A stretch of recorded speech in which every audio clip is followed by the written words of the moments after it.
بسم اللہ الرحمن الرحیم۔ السلام علیکم ڈیئر اسٹوڈنٹس، کیسے ہیں آپ سب؟ امید ہے خیریت سے ہوں گے۔ جی، آج ہمارا نیکسٹ چیپٹر سٹارٹ ہے، معاشی ترقی، اکنامک ڈیولپمنٹ۔ تدریسی مقاصد میں ہم آج ہیں پوائنٹ نمبر 1 پہ، اور اس پوائنٹ نمبر 1 پہ ہمارے 2 لیکچرز بنیں گے، ٹھیک ہے؟ پاکستان میں ہونے والی معاشی ترقی، پاکستان میں معاشی ترقی کے 8 ادوار ہیں جن کو ہم ڈسکس کریں گے، ٹھیک ہے؟ آج کے لیکچر میں ہم 4 ادوار کو ڈسکس کر لیں گے، اور نیکسٹ اسٹیپ میں ہم جو باقی 8 ریمیننگ ہیں ان کو ڈسکس کر لیں گے، ٹھیک ہے؟ جی، سب سے پہلے معاشی ترقی کی تعریف ہونی چاہیے، وہ پتہ ہونی چاہیے کہ معاشی ترقی اصل میں ہوتی کیا ہے۔ پروفیسر آرتھر لیوس کے مطابق اشیاء و خدمات کی پیداوار میں اضافے کا نام اشیاء و خدمات۔ اشیاء کیا ہوتی ہیں اور خدمات کیا ہوتی ہیں؟ اشیاء وہ ہوتی ہیں جن کو ہم خریدتے ہیں، جو چیزیں ہمیں نظر آتی ہیں، ہم ٹچ کر سکتے ہیں۔ خدمات وہ چیزیں ہوتی ہیں جن کو ہم خریدتے تو ہیں، ان کی سروسز کے پیسز تو دیتے ہیں، لیکن وہ اصل میں چیز نہیں ہوتی، ٹھیک ہے؟ جیسے ٹیچرز، جیسے ڈاکٹرز، جیسے وکیل، ٹھیک ہے؟ یہ وہ خدمات ہیں۔ اشیاء و خدمات کی پیداوار میں اضافے کا نام معاشی ترقی ہے۔ معاشی ترقی کے نتیجے میں بہتر زندگی گزارنے کے لیے معیشت میں بنیادی تبدیلیاں لائی جاتی ہیں۔ مختصراً کسی پسماندہ معیشت کا ترقی یافتہ معیشت کی طرف گامزن ہونا معاشی ترقی کہلاتا ہے، ٹھیک ہے؟ جی، پاکستان میں معاشی ترقی کا اشرا باشرا جائزہ۔ معاشی ترقی کا پہلا مرحلہ 1947 سے 50 کا ہے۔ معاشی ترقی کا دوسرا مرحلہ 1950 سے 60 کا ہے۔ تیسرا مرحلہ 1960 سے 70 کا، اور چوتھا مرحلہ 1970 سے 80 کا، ٹھیک ہے؟ آج ہم ان 4 مراحل کو ڈسکس کر رہے ہیں، تو ہم صرف یہیں پر رہتے ہیں، نیکسٹ پوائنٹ پر بھی ہم نہیں جاتے، ٹھیک ہے؟ اگر ہم اوور ویو دیکھیں اس کو پڑھنے سے پہلے، تو ہم دیکھ سکتے ہیں کہ معاشی ترقی کا جو پہلا مرحلہ ہے یہ 1947 سے 50 کا ہے۔ تو اس مرحلے میں تو ہماری بالکل نوزائیدہ حکومت تھی، جسے ہم کہتے ہیں نیو بورن حکومت، جو ابھی بنی ہے۔ تو یہاں پر ہم ابھی اس ایکسپیریمنٹ سے گزر رہے ہیں، ابھی ہم اندازہ لگا رہے ہیں، ابھی ہم یہاں پر اپنی پالیسیز بنانے کی کوشش کر رہے ہیں، پالیسیز بنا نہیں رہے، پالیسیز بنانے کی کوشش کر رہے ہیں۔ ہم ادارے دیکھ رہے ہیں کہ کن اداروں کو رن کرنے کے لیے کن اداروں کی ضرورت پڑے گی، کیا کیا سٹیپس ہونے چاہیے، ٹھیک ہے؟ یہ جو دور ہے یہ ان چیزوں کا ہوگا۔ معاشی ترقی کا دوسرا مرحلہ، اس میں اگر ہم اندازہ لگائیں کہ کیا یہاں پر ہماری حکومت جو ہے وہ سٹیبل ہو چکی ہوگی، کیا وہ ٹھیک کام کر رہی ہوگی، تو اگر ہم یہاں پر دیکھیں 50 سے 60 کے دوران، تو یہاں ہم یہ دیکھ سکتے ہیں کہ جب سٹارٹنگ ہوتا ہے تو ہماری کام کرنا جو ہوتا ہے، لگن ہوتی ہے، وہ زیادہ ہوتی ہے۔ تو ہم سوچ سکتے ہیں کہ یہاں پر کچھ نہ کچھ بہتری ضرور آئی ہوئی ہوگی، ایسی ہے نا؟ جی، اس کے بعد ہمارا ہے معاشی ترقی کا تیسرا مرحلہ، یہ ہے 1960 سے 1970 تک کا، اور اس دوران اب ہمیں یاد ہونا چاہیے کہ 1965 میں پاکستان کی بھارت کے ساتھ جنگ ہوئی تھی۔ تو اس مرحلے میں یہ جنگ افیکٹڈ ہوئی ہوگی، یعنی کہ نیگیٹیوٹی آئی ہوگی، ٹھیک؟ پھر ہے معاشی ترقی کا چوتھا مرحلہ، جو ہے 1970 سے 1980 کا۔ تو یہاں پر بھی پاک بھارت جنگ ہوئی تھی 1971 میں، ٹھیک ہے؟ یہاں پر بھی ہم اندازہ لگا سکتے ہیں کہ کیا کیا پرابلمس آئے ہوئے ہوں گے۔ بنگلہ دیش بھی بنا تھا اس ٹائم میں، تو یہ سب چیزیں جو ہیں وہ ایفیکٹ ڈالتی ہیں معاشی ترقی پر۔ جب حالات ملک کے نارمل نہیں ہوتے تو نہ صرف ہماری اپنی انویسٹمنٹ جو ہے وہ خراب ہوتی ہے، مسئلہ بنتی ہے، بلکہ باہر کے انویسٹرز آ کر بھی ہمارے ملک میں انویسٹمنٹ نہیں کرتے، ٹھیک ہے؟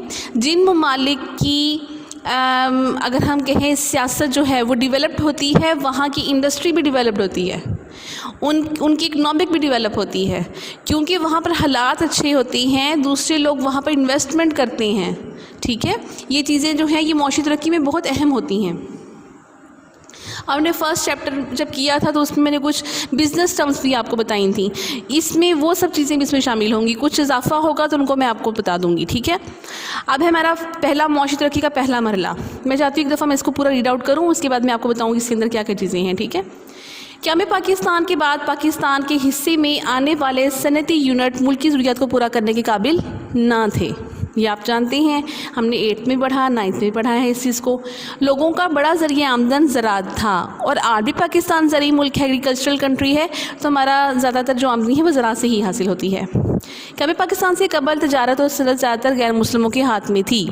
تقسیم ہند کی وجہ سے یہ لوگ بھارت چلے گئے، جس سے ملکی تجارت اور صنعت کے میدان میں خلا پیدا ہو گیا، گیپ پیدا ہو گیا۔ اس خلا کو پر کرنے کے لیے بھارت سے ہجرت کر کے آنے والے مسلمان تاجروں کی اکثریت نے کراچی میں رہائش اختیار کر لی، جس سے کراچی ہماری تجارت اور صنعت کا مرکز بن گیا۔ حکومت نے 1947 میں ایک صنعتی کانفرنس منعقد کی، جس میں میسر خام مال یعنی کہ پٹسن، کپاس، چمڑے وغیرہ سے متعلق صنعتی اداروں کے قیام کی سفارش کی، یعنی کہ دیکھا ہمارے پاس را مٹیریل کون کون سا موجود ہے، اور پھر سوچا گیا کہ انہی سے ریلیٹڈ ہم کچھ صنعتی ادارے قائم کر لیں۔ ملک میں سرمایہ کاری کو فروغ دینے کے لیے انڈسٹریل بورڈ اور صنعتی مالیاتی کارپوریشن قائم کی گئی، جس سے معاشی ترقی کا آغاز ہوا۔ ٹھیک ہے، پھر دوسرے مرحلے میں کیا کیا گیا؟ ملک میں سرمایہ کاری کو فروغ دینے کے لیے انڈسٹریل بورڈ اور صنعتی مالیاتی کارپوریشن قائم کی گئی۔ ٹھیک ہے، پہلے پہ کیا کیا گیا؟ صنعتی ادارے قائم کرنے کی سفارش کی گئی۔ سیکنڈ، انڈسٹریل بورڈ بنائے گئے اور صنعتی مالیاتی کارپوریشن قائم کیے گئے، جس سے معاشی ترقی کا آغاز ہوا۔ ٹھیک ہے، ابھی نہ مستحکم ہوئی ہے، نہ ابھی وہ ڈیولپڈ ہو رہی ہے، ابھی کچھ نہیں ہو رہا، ابھی صرف اس کا آغاز ہو رہا ہے اس مرحلے پر۔ ٹھیک ہے، اس میں کیا کیا ڈسکس کیا اس پوائنٹ میں؟ پہلے میں نے ڈسکس کیا کہ صنعتی یونٹ جو تھے وہ ملکی ضروریات کے مطابق نہیں تھے، لوگوں کا ذریعہ آمدن برصغیر میں بھی زراعت کا ہی تھا، تجارت اور صنعت سے ریلیٹڈ زیادہ تر غیر مسلمی تھے، جو جیسے ہی تقسیم ہند ہوا تو بھارت چلے گئے، اور جو کچھ انویسٹرز تھے اور وہ جب پاکستان میں آئے تو انہوں نے کراچی میں رہائش اختیار کی۔ اس طرح کراچی ہی ہماری تجارت و صنعت کا مرکز بنا، اور ہمارے پاس اس ٹائم پر جو را مٹیریل موجود تھا، یعنی کہ خام مال جو موجود تھا، اس سے ریلیٹڈ ہی صنعتی ادارے قیام کرنے کی سفارش کی گئی تھی۔ ٹھیک ہے، اور انڈسٹریل بورڈ بنائے گئے اور صنعتی مالیاتی کارپوریشن بھی قائم کی گئی۔ ٹھیک ہے، یہ انیشیل سٹیج ہے، یعنی کہ پہلا مرحلہ ہے 1947 سے 50 کا، 3 سال کا۔ کلیئر؟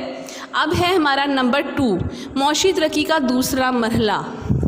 اس میں جو بیسٹ چیز تھی پاکستان کے لیے وہ یہ تھی کہ ویسے تو جنگ ہونا کوئی اچھی بات نہیں ہے، دنیا کے لیے اچھی نہیں ہے، لیکن یہاں پر ہماری اکنامک ویلیوز کے لحاظ سے، اکنامکس کے لحاظ سے ہمارے لیے یہ بہتر ہوا تھا۔ 1950 سے 52 تک کوریا کی جنگ کے دوران حکومت پاکستان نے ایک آزاد اور نرم تجارتی پالیسی پر عمل کرتے ہوئے خوب زر مبادلہ کمایا، یعنی کہ وہاں کی حالات بہتر نہ ہونے کی وجہ سے ہمارے لیے آسانی ہوئی، ہمارے لیے پازیٹیوٹی ہوئی کہ ہم تجارت کر پائے۔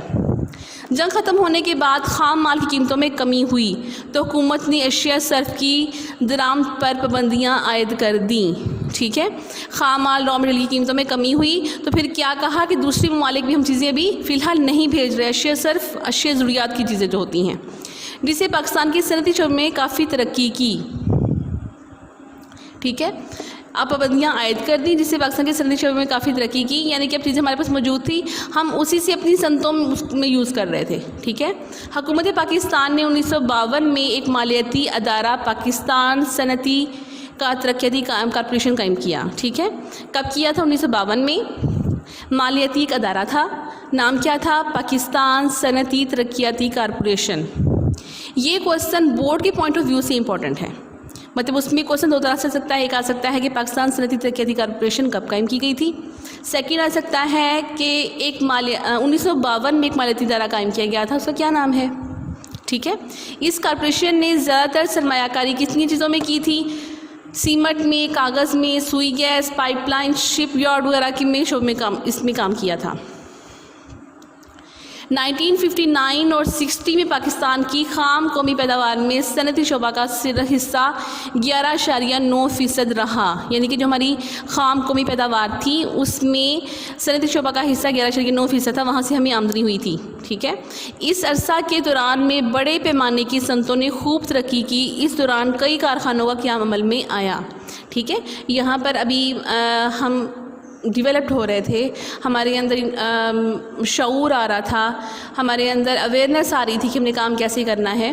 تو 1950 سے 52 جو کوریا کی جنگ ہو رہی تھی اس سے مسلمانوں نے فائدہ اٹھایا، فرسٹ جو بات ہے وہ یہ ہے۔ لیکن جیسی جنگ ختم ہوئی تو خام مال قیمتوں میں کمی ہوئی، تو پاکستان نے درآمدات پر پابندی عائد کر دی اور وہی چیزیں جو ہیں وہ ہماری صنعتوں میں استعمال ہونا شروع ہو گئی.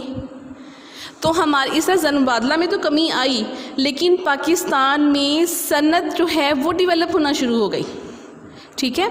اور ایک مالیاتی دائرے کا کام قیام ہوا. پاکستان صنعتی ترقیاتی کارپوریشن کب ہوا؟ 1952 میں. اس کارپوریشن نے زیادہ سرمایہ کاری کہاں کی؟ سیمنٹ، کاغذ، سوئی گیس، پائپ لائن، شپ یارڈ وغیرہ میں. ٹھیک ہے.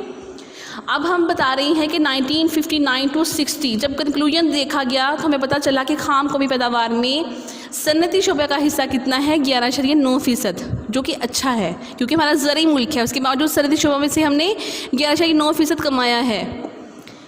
اس عرصہ میں ہماری صنعتوں نے خوب ترقی کی اور کئی کارخانوں کا قیام عمل میں آیا. ٹھیک ہے. اب یہاں پر ایک لفظ آیا ہے خام قومی پیداوار. خام قومی پیداوار، اس میں ہمارا اس کا ابریویشن ہم دیکھیں گے کہ اس کا ابریویشن اس کا ہم انگلش دیکھیں گے. انگلش میں اس کو کیسے کہتے ہیں؟ یہ ہوتا ہے گراس نیشنل پروڈکشن. ٹھیک ہے. خام سے گراس آ جائے گا، قومی سے نیشنل آ جائے گا اور پیداوار سے پروڈکشن.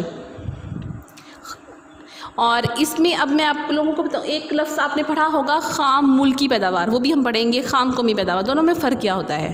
یہ جو خام قومی پیداوار ہے، پہلے میں اس کو بتا دوں، کلیئر کر دوں. اس میں ہوتا ہے کہ ایک ملک کے اندر جو ہمارے شہری ہیں وہ اپنے وسائل کو استعمال کرتے ہوئے کتنا کما لیتے ہیں، کتنی پروڈکشن دے سکتے ہیں. اب میں نے یہاں پہ پاکستانیوں کا یوز کیا ہے لفظ.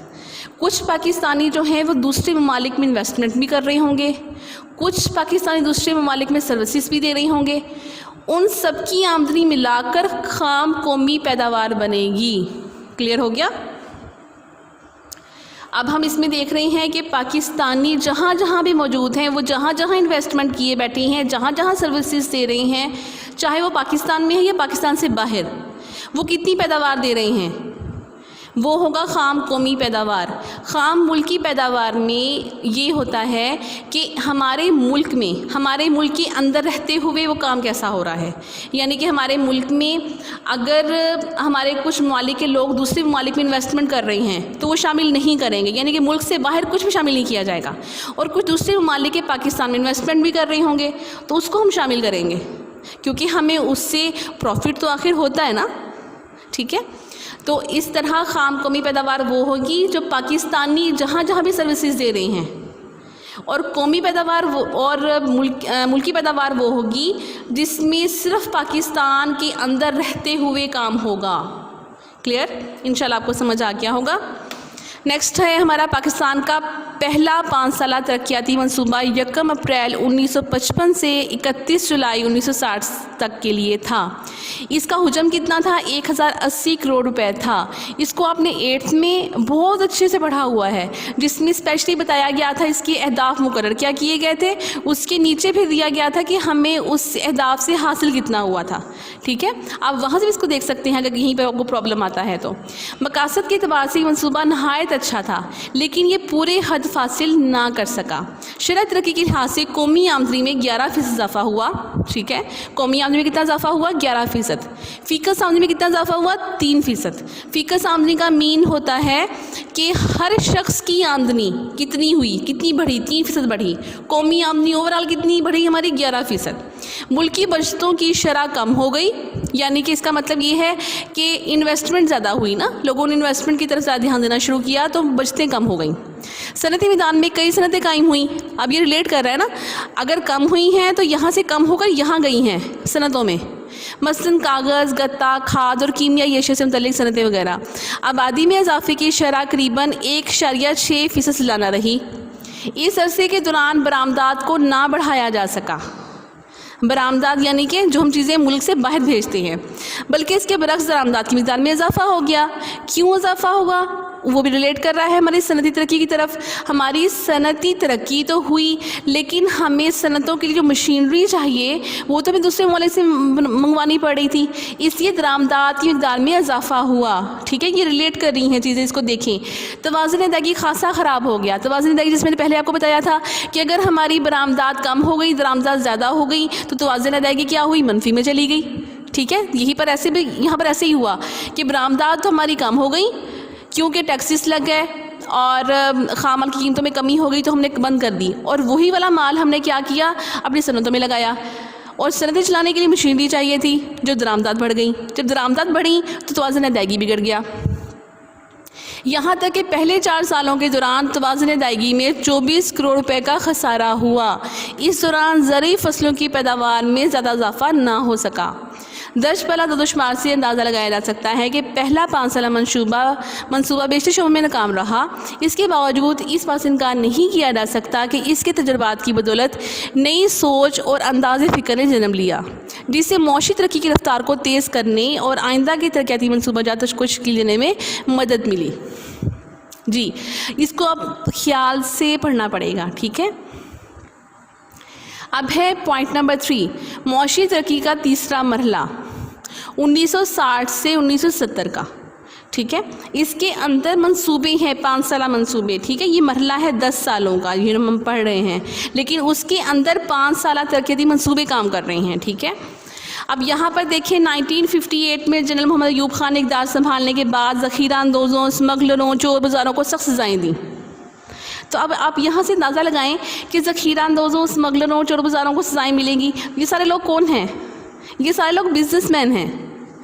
جب ان کو سزائیں ملیں گی تو اس کا مطلب کیا ہوگا کہ ہماری صنعتی ترقی میں تھوڑی سی کمی آئے گی, انویسٹمنٹ میں کمی آئے گی, کیونکہ یہ بہت سارا پروفٹ ان چیزوں سے کماتے ہیں, ذخیرہ اندوزوں سے, اسمگلروں سے, چور بازاروں سے. اسمگلنگ مطلب جو ہمارے سٹیپس ہیں چیزوں کو خریدنے کے, برآمدات کے, درآمدات کے, ان کے مطابق کام نہ کرنا, غلط طریقے سے کام لینا. ذخیرہ اندوزوں یعنی کہ اس ایک چیز کی ڈیمانڈ موجود ہے, اس کے باوجود اس کو سیو کر لینا, اور ان کی قیمتیں جب بڑھ جائیں تب ان کو سیل آؤٹ کرنا, اسے ذخیرہ اندوزی کہتے ہیں, ٹھیک ہے. اس دوران بھاری مشینری مثلا سٹیل انڈسٹری, پیٹروکیمیکل وغیرہ کی صنعتوں کی طرف توجہ دی گئی. 1965 کے بعد صنعتی شعبہ کی ترقی کی رفتار سست, جبکہ زراعت میں ترقی تیز ہو گئی. پاکستان کی معاشی ترقی کے لحاظ سے دوسرے 5 سالہ منصوبے یعنی کہ 60 سے 65 کو خاص اہمیت حاصل ہے, ٹھیک ہے. پہلا منصوبہ ہم نے اس میں پڑھا تھا, جو ہمارا دوسرا مرحلہ ہے. تیسرے مرحلے میں ہم پڑھیں گے دوسرے مرحلے کو, ٹھیک ہے. پاکستان کی معاشی ترقی کے لحاظ سے دوسرا 5 سالہ منصوبہ 1960 سے 65 کو خاص اہمیت حاصل ہے. دوسرے 5 سالہ ترقیاتی منصوبے کا حجم 1900 کروڑ روپے کا مقرر کیا گیا. پہلا کیا تھا؟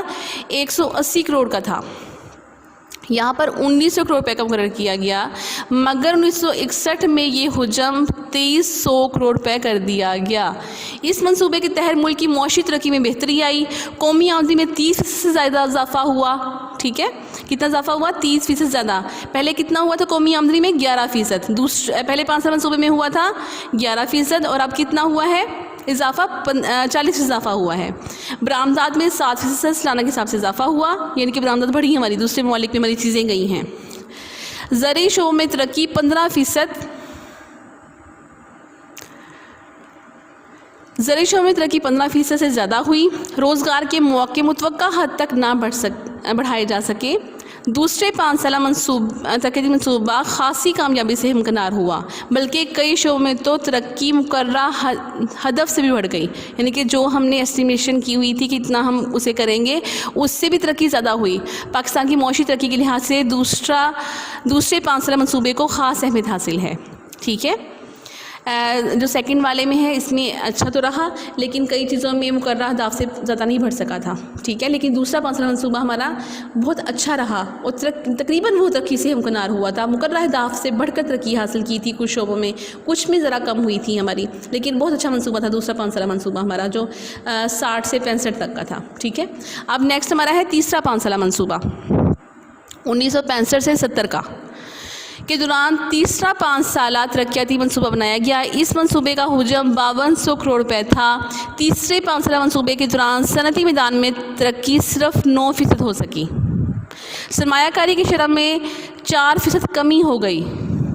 زرعی ترقی میں صرف 4.5% سالانہ ترقی ہو سکی, ٹھیک ہے. اس کے بعد برآمدات میں 7% سالانہ حساب سے اضافہ ہوا. تیسرے 5 سالہ منصوبے کو حقیقی وسائل اور سازگار حالات میسر نہ آ سکے جو معاشی ترقی کے پروگرام کے لیے درکار تھے، اس لیے 5 سالہ منصوبہ مکمل طور پر کامیاب نہ ہو سکا۔ اب سازگار ماحول مطلب جنگ ہو چکی تھی، جنگ کی وجہ سے بہت ساری تباہ کاریاں ہوئی تھیں، چاہے پاکستان نے وہ جنگ جیتی ہے۔ جیتنے کا مقصد یہ ہرگز نہیں ہوتا کہ اس ملک میں کسی قسم کا نقصان نہیں ہوا، نقصان بہت سارا ہوا، بس ہم نے اپنا ملک بچایا، ٹھیک ہے۔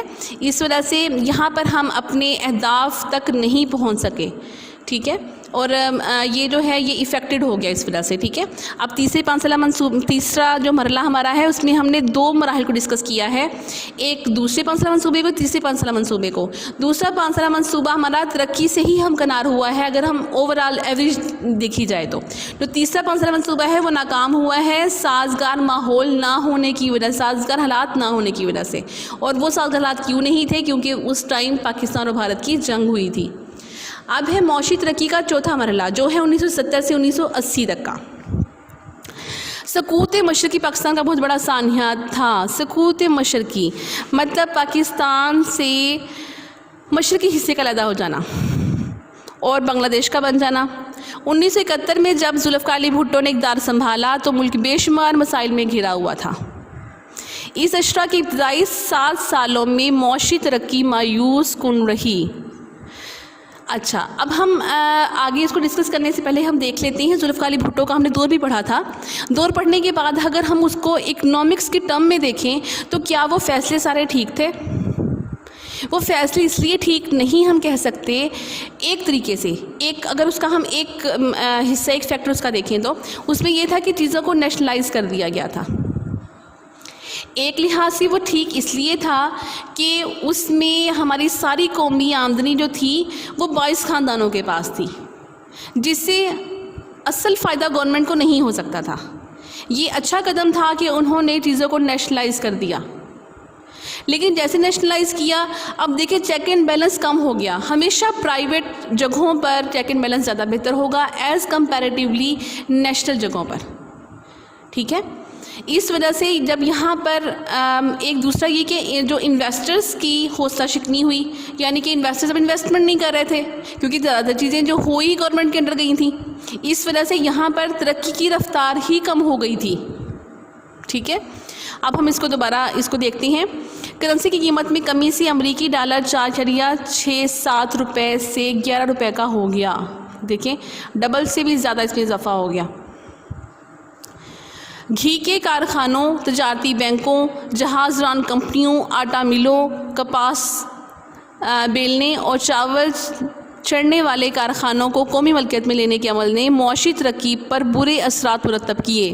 جنرل محمد ضیاء الحق کے دور حکومت میں ملک معاشی ترقی کی طرف گامزن ہو گیا، ٹھیک ہے۔ اب انہوں نے کام ان کے اپوزٹ کیا، ٹھیک ہے۔ معاشی اصلاحات کی آرڈیننس مجریہ 1978 جاری کیا گیا۔ اب اس میں کیا کیا گیا کہ زرعی شعبہ سے متعلقہ صنعتی یونٹ سابقہ مالکان کو واپس کر دیے گئے۔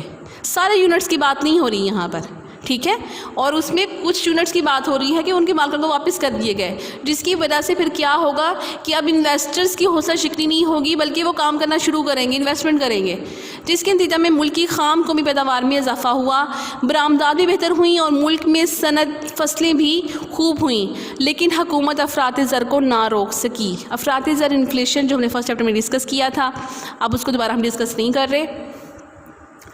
چوتھے 5 سالہ منصوبے 1970 سے 1975 کے لیے 75 ارب روپے مختص کیے گئے۔ قومی آمدنی میں اضافہ، زرعی فصلوں کی پیداوار اور فیکس آمدنی میں اضافہ وغیرہ اہداف سے کم رہے۔ اندرون ملک نامساعد حالات کی وجہ سے چوتھے 5 سالہ منصوبے پر عمل درآمد نہ ہو سکا اور وہ اس منصوبے کو بالآخر منسوخ کرنا پڑا، ٹھیک ہے۔ اب دوبارہ ہم ایک دفعہ دیکھیں کہ 1970 سے 80 کے دوران پاکستان بہت سارے مسائل میں گھرا ہوا تھا۔ ایک تو بنگلہ دیش بنا، تو پاکستان کا آدھا حصہ جو ہے وہ علیحدہ ہو کر بنگلہ دیش بن گیا۔ یہ پاکستان کے لیے بہت بڑی بات تھی اور اس ٹائم حالات جو تھے وہ بہت بہت بہت زیادہ خراب تھے۔ ذوالفقار علی بھٹو نے جیسی حکومت سنبھالی، اسے دیکھا 22 خاندانوں کے پاس حکومت ہے، زیادہ تر جو پیسہ ہے وہ 22 خاندانوں کے پاس ہے، تو انہوں نے سب سے پہلے ایک قدم یہ اٹھایا کہ انہوں نے چیزوں کو نیشنلائز کر دیا۔ اس کے برے اثرات یہ مرتب ہوئے کہ اب انویسٹرز جو ہیں ان کی حوصلہ شکنی ہی انہوں نے انویسٹمنٹ بند کر دی، سیکنڈ اسٹیپ پہ کیا ہوا، جب گورنمنٹ کے انڈر چیزیں آئیں تو وہاں پہ چیک اینڈ بیلنس میں کمی واقع ہو گئی، تو ترقی کی رفتار سست پڑ گئی۔ پھر اسی ٹائم میں جنرل محمد ضیاء الحق واپس آئے، جنرل محمد ضیاء الحق کی دور حکومت شروع ہوا تو انہوں نے معاشی ترقی کی طرف گامزن کرنے کے لیے پہلا قدم یہ اٹھایا کہ انہوں نے کچھ جو شعبے تھے وہ سابقہ مالکان کو واپس کر دیے، جس کے نتیجے میں ملکی خام کی پیداوار میں اضافہ ہوا، برآمدات بھی بڑھیں، فصلیں بھی خوب ہوئیں، لیکن نیگیٹیوٹی یہ ہوئی کہ افراط زر بہت زیادہ ہو گیا۔ ٹھیک ہے، اب ہمارا ہو گیا چوتھا 5 سالہ منصوبہ۔ چوتھا 5 سالہ منصوبے میں کیا ہوا کہ 1970 سے 75 کا تھا یہ، اور اس کے لیے مختص کی گئی جو رقم تھی وہ 75 ارب روپے تھی، لیکن قومی آمدنی میں، زرعی فصلوں کی پیداوار میں، فی کس آمدنی میں جو اہداف ہم نے مقرر کیے تھے وہاں تک ہم نہیں پہنچ پائے، اور یہ سب کچھ اس وجہ سے ہوا کہ ہمارے ملک کے جو حالات تھے وہ بہتر نہیں تھے، اور اس طرح اس منصوبے کو ہی منسوخ کرنا پڑا۔ ٹھیک ہے، اور جو افراط زر ہے اس سے ریلیٹڈ میں یہ بھی بتاؤں آپ کو کہ ہم نے جب پہلے پڑھے ہیں دوسرے ممالک کے ساتھ تعلقات کو، تو وہاں بتایا بھی ہے بار بار کہ ہمیں دوسرے 5 سالہ منصوبے کے لیے جو ہے وہ قرضے ملے، وہاں سے ہمیں امداد ملی، وہاں سے امداد ملی۔ وہ جب ساری امداد، وہ سارے جو پیسہ جو ہے جب وہ ملک میں آئے گا، تو میں نے آپ کو پہلے بھی فرسٹ لیکچر میں بتایا تھا، فرسٹ چیپٹر والے لیکچرز میں، کہ افراط زر بڑھ جاتا ہے جب ملک میں پیسہ زیادہ ہو جائے گا۔ ٹھیک ہے، پیسے کی مقدار بڑھ گئی تو جو پیسے ہیں اس کی ورتھ ختم ہو گئی، چیز کی ورتھ شروع ہو گئی۔ ٹھیک ہے، انشاءاللہ آپ کو سمجھ آ گئے ہوں گے یہ سارے پوائنٹس، اور ہمارا یہ جو چیپٹر ہے ہمارا معاشی ترقی، بہت خیال سے کیجیے گا، باقی چیپٹر سے بالکل ڈفرینٹ ہے، مختلف ہے، اور یہاں پر اکنامکس ٹرم ہی ہیں ساری ہماری، بزنس سے ریلیٹڈ ہے، ہمیں اندازہ ہوتا ہے کہ ہم ملک کو کس طرح دیکھ سکتے ہیں۔ اس پہ ہم نے جو آج بزنس ٹرم جو لاسٹ ٹائم ڈسکس نہیں کی تھی وہ کی ہے خام قومی پیداوار، خام ملکی پیداوار۔ اگر اس سے ریلیٹڈ کوئی بھی پرابلم آپ کو آتا ہے تو آپ مجھ سے اس کے بارے میں کوسچن بھی پوچھ سکتے ہیں۔ ٹھیک ہے، اوکے، اپنا خیال رکھیے گا، اللہ حافظ۔